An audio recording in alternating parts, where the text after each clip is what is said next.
फैसलाबाद में बॉयलर फटने से 21 अमवात का वाकया, इंतजामिया जाग उठी है। कमिश्नर की जानिब से डिवीजन भर की फैक्ट्रीज के बॉयलर्स की इंस्पेक्शन के ऑर्डर्स जारी किए गए हैं। 4 निजी कंपनीज की खिदमात हासिल करने की भी हिदायत जारी कर दी गई हैं।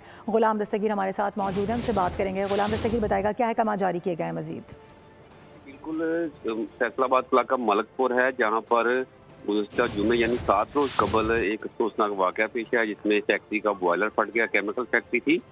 तो उसके बाद इंतजामिया ने अब जो है जो डिवीजन के 4 अजला जंग, चिन्होटो, बटेक्सिंग और फैसलाबाद में जो 1200 के करीब बॉयलर हैं उनकी इंस्पेक्शन करने का फैसला कर लिया है, जब 21 मौत हो गई हैं। उसके बाद 6000 प्रेशर वेसल्स हैं, उनकी इंस्पेक्शन करने का फैसला कर लिया गया है और 4 जो आउटसोर्स कंपनियां हैं उनकी खिदमत हासिल की गई हैं।